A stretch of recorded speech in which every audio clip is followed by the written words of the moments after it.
From the Buckeye TV studio at The Ohio State University, it's the National Hour, where we cover the hottest sports topics on and off campus. On tap for this week, the Buckeyes go running with the Bulls, then proceed to run over them. Both baseball teams from Ohio have a good shot at making the postseason, yes, including the Indians, and the telltale signs that fall is approaching.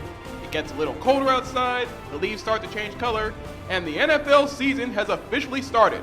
For the next 5 months, our Sundays will once again be complete. Let's talk about it with Darius Thigpen and Jeff Hammersley. And this is the National Hour. I'm Darius Thigpen. And I'm Jeffrey Hammersley. And it's great to have you joining us here today on the National Hour. As Manny mentioned, we're going to talk some football. Fall is here. The NFL season is upon us. But let's start with the college variety. The Ohio State Buckeyes got their season underway this past Saturday, taking on the Buffalo Bulls. And Jeff, what a start it was. 40-20, they were able to knock off Buffalo. And Ohio State had a very explosive first half in that game. I mean, you said, Darius, a very explosive first half. I mean, 23 points in the first quarter. I mean, we were doing the pregame show for Scarlet Gray Sports Radio. I'm thinking, if we get 7 points first quarter, start off a little bit sluggish, I can understand it, but I did not even, in my wildest dreams, tell you 23-point first quarter, and we had two-point conversions. So Urban, he wasn't pulling any punches in this game. Yeah, the Buckeyes got out to a 23-0 lead after the first and second touchdown. The Buckeyes went for 2 on each of it, so 16-0. And then finally, after being up 22-0, they decided to finally kick an extra point. Yeah. So 23-0 start. It was an impressive first half for the Buckeyes. Braxton Miller did really well. He was out there, he was throwing, and he did not miss much. 15-22, 178 yards and a couple touchdowns. He looked pretty well and also ran for 77 yards. Yeah, the 77 yards is big because he's closing in on Cornelius Green's record for rushing. He'll probably get it this week at San Diego State, but the fact that he's only a junior and he's breaking records that have stood for like 20, 30 years, that's impressive. And there is still a lot more left of Braxton Miller. Yeah, Braxton Miller has now gone over 2,000 yards in his rushing career as a quarterback. The junior quarterback out of Huber Heights has been very impressive. And like you said, just a few away from the all-time Ohio State quarterback record. And really, the ceiling, where is it? If he's here in junior year, he comes back for senior year, he may have enough. No one may be able to chase him for a long time. He would almost have to start 4 years and be great just to try to catch Braxton at this point. Now, one other guy who had a really big game was Jordan Hall. He had a career day, as a matter of fact, 159 rushing yards, and he went off. Had a couple of touchdowns, a 37-yarder and a 49, Jeff. I mean, the big thing with Jordan Hall was, look, you walked into the season and you're thinking Carlos Hyde's going to be really the starting guy, but he gets suspended. Jordan Hall comes in and lights out, basically. I mean, Ohio State needed this. And now I think if you're Urban Meyer in the offense, you got to start really thinking, Jordan Hall, if he gets the ball, this man is going to run. He's going to run like there's no tomorrow. And I think having him now is great. Hyde's got to come back probably to start, but right now for Jordan Hall, this at least puts him in the conversation to if they need a second running back, he is your go-to guy. A couple other standouts for Ohio State. A quieter day for the receivers. Chris Fields had 3 catches, 53 yards. Had a couple of touchdowns, though. Devin Smith, 3 catches, 61 yards, and a long one. First touchdown of the game for the Buckeyes. So the receivers did pretty well. You did see Braxton Miller throwing the ball pretty well. He did have the one interception. But Khalil Mack. Other than that, I mean, Ohio State's offense looked good overall. Overall, they looked really good, but I think they're still beatable. I mean, you look at the first game, it's Buffalo. They could have got 50 or 60, but that sluggish second, third, fourth quarter, I think, comes back, and that at least gives teams to realize this Ohio State team, they're great. But if we build the right game plan, they are beatable, and we can beat them. Now, you mentioned Ohio State's offense was not perfect. Of course, the interception that Braxton Miller had. Really, if you look at the troubles that Ohio State's offense had, which was mostly in the second half, a lot of it comes down to Khalil Mack. 9 tackles, 2.5 sacks, 2 tackles for loss, and a pick 6 against Braxton Miller in that game. Khalil Mack, he was advertised as the best player on the team, and he did not disappoint. I mean, you said, Darius, he did everything he could to help have Buffalo win that game. He had the 2.5 sacks, and that pick 6 was really, he was there. Braxton just tries to make a quick throw. Khalil gets it. He is off to the races to the end zone. And that, I think, gave Buffalo a little bit of momentum there. So they at least say, hey, Khalil Mack is playing above his head, actually really on level, because this guy walked in as a postseason award candidate for some of the stuff for defense. I mean, this guy, he was a real deal. He really gave us some problems. 2.5 sacks on Braxton week 1.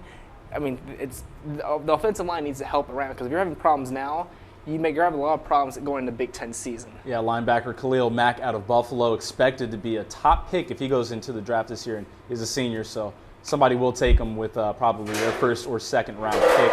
So it's interesting to see that out of Buffalo. But now looking forward to this next week, Ohio State, who has dropped from number 2 to number 3 in the rankings, will be taking on San Diego State. San Diego State lost their first game 19-40 against Eastern Illinois, Jeff. Yeah, they first quarter San Diego State, they had the lead, but it just really fell apart. I mean, their quarterback, Adam Dingwall, the junior, 4 picks. I mean, he's like 27 of 63. His numbers were okay, but he passed a lot. But the 4 interceptions was huge. And I think going into this week, when you're not home anymore in San Diego State, you're on the road in Columbus, you need to be near perfect just to get your team back into contention to win. But if you're throwing picks and you're struggling, it's going to be a long day in Columbus. Yeah, and San Diego State is a team that is in the Mountain West. Recently, they've had some success, most of it coming when they had Michigan's current coach as their head coach, Brady Hoke. That was a few years back. So now San Diego State is reeling. So they're coming in 0-1 after a really bad loss. So Ohio State, again, looking for another win where they want to see a huge margin of victory. Yeah, especially when you got guys like Bradley Roby, C.J. Barnett, and Rod Smith who are going to come back. I mean, I think that's really how you can show you're going to get a lot better from week 1. You got some guys who are supposed to be starting, now are going to be starters. So I expect more of the same from like last week with Buffalo, but less mistakes, like on the offensive end, protect Braxton, and maybe a couple more touchdowns. So I expect maybe 50 points here for the Buckeyes in this one. Yeah, cornerback Bradley Roby is coming off a suspension, as is running back Rod Smith. And safety C.J. Barnett was injured last week. It was a game-time decision, decided not to play him. So he's going to be back for this game. So Ohio State looking to go to 2-0 on the season. That will be against San Diego State. That is going to be a 3 o'clock game. You can listen to it on the student home of the Buckeyes, Scarlet and Gray Sports Radio, ohiostatesports.net. You're going to get plenty of coverage from the Lantern and Buckeye TV as well. Have that for you. Again, the game is at 3:30. So we'll be looking to that one. And Ohio State, again, we can go back to the Buckeyes a little bit one more time. Dropping from 2 to 3 in the polls after winning against Buffalo. I mean, Oregon put like 66 on Nicholls State, but it really, Darius, in the very beginning, it's all about the style points. But in the end, it's all comes down to, did you win all your games? Because if you don't win all your games, it does. If you got 2 losses, it doesn't matter what you did against Buffalo or San Diego State. But I really think down the line, it's not a problem. But if we're both undefeated, like Oregon and Ohio State, style points start to matter. But there's a lot of variables that need to go right for that situation to occur. Yeah, so right now it is still Alabama is number 1, Oregon is number 2, so Ohio State dropped to 3. Dropping from 2 to 3 is not the biggest deal in the world, especially early season. Yeah, it's one game. Week 1, okay, I get that, but looking behind Ohio State, you have a Clemson team that beat Georgia. If you have 3 or 4 teams in contention with a potential chance for an undefeated season, style points, I hate to say it, may actually matter. So if you have a chance to score 60 or 65 or 70 points on a team, you may have to do it. Well, especially when you look at some of these other team schedules compared to Ohio State. You see South Carolina, they have both Georgia and the other teams in the SEC, as well as Clemson on their schedule.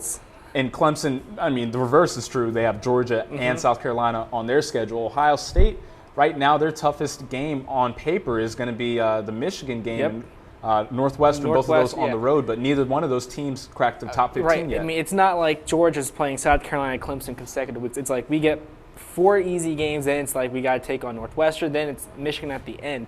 So I really think, Darius, the SEC, like in the jump there, I mean, just the amount of strength of schedule for some of the teams, mostly in the SEC, but like the Clemsons and like the Clemson, Alabamas of the world. It's Ohio State. They need to win their games, and then they have to do it convincingly. Because if there's any margin of doubt, the pollsters are going to go, we'll take a Clemson team that's beaten Georgia and can get through South Carolina over Ohio State. So it comes down to that. Well, Jeff, you've talked a little bit about it already, but that Clemson-Georgia game, let's talk about that one. That classic, instant classic Saturday night was an incredible game.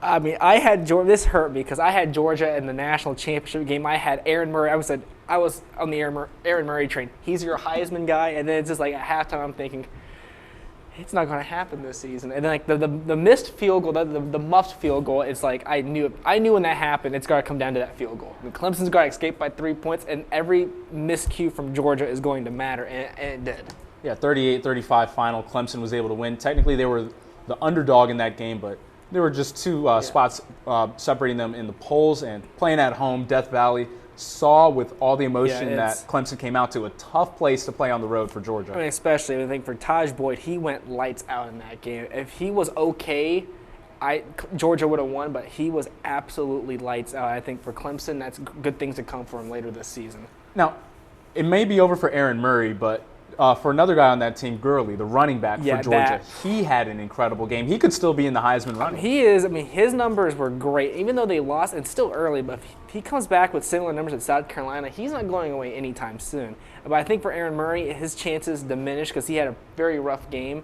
But really, Gurley, he breaks off like another 60, 70-yard touchdown rush, especially at home in Georgia.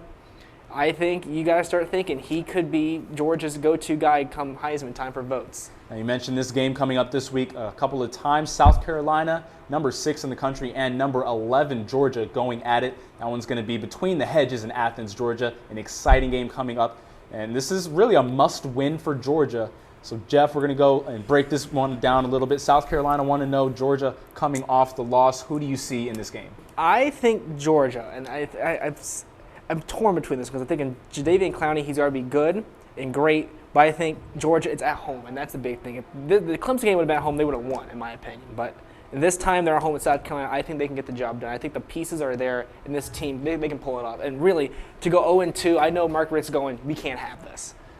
Now, I picked Clemson last week. I wasn't really picking against Georgia. I was picking for Clemson. But this week I'm definitely picking for Georgia. I do agree with you that Aaron Murray and that offense is going to rebound. Yeah. They did lose one of their big receivers out for the year, a torn ACL, so that's going to hurt Georgia. But the fact that they have a solid running game, a phenomenal quarterback, and an improving defense. Oh, yeah, absolutely. A defense that's still learning, but they're getting better.